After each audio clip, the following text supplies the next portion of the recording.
Довербата на граѓаните во јавното обвинителство е на многу ниско ниво, а во експертската јавност често се критикува работењето на обвинителите. Селективниот пристап и непостапувањето се главните забелешки кога станува збор за оваа институција. Токму поради тоа беше формирано и СЈО, кое стана надлежно за бомбите и за нелегалното прислушување. Освен на подобрување на имиџот, идниот шеф на јавното обвинителство, Љубомир Јовески, го чекаат полни фиоки со предмети, кои допрва треба да се сработат или пак е потребна ревизија поради спорни истраги и пресуди. Кои треба да бидат приоритетните случаи на кои новиот шеф на обвинителството мора да обрне внимание?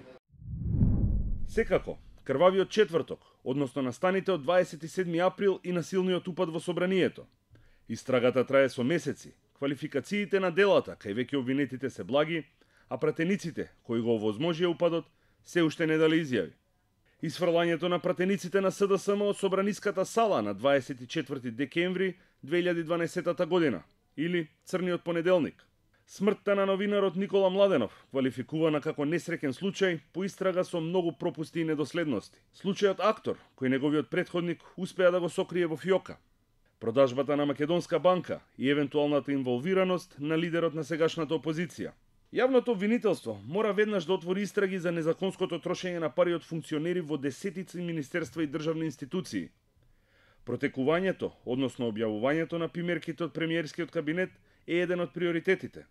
Она што најмногу се очекува од Јовески е враќањето на крадените пари од државата и транспарентноста кога станува збор за крупни корупциски случаи.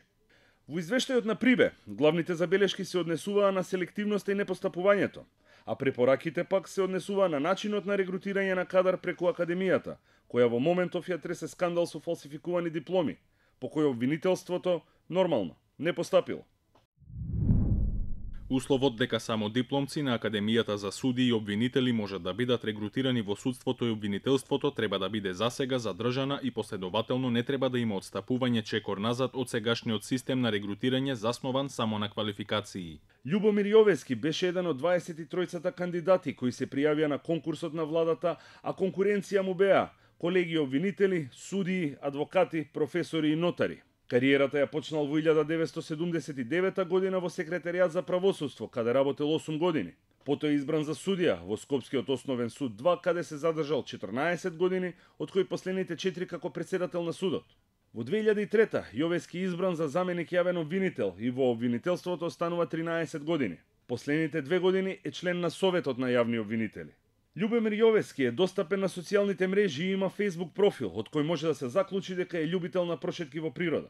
Доколку ја добие довербата на 61 пратеник во собранието, тој ќе го наследи Зврлевски на позицијата од која треба да се плашат сите кои го прекршиле законот, без разлика дали станува збор за функционери, бизнисмени, политичари од власта и опозицијата или граѓани.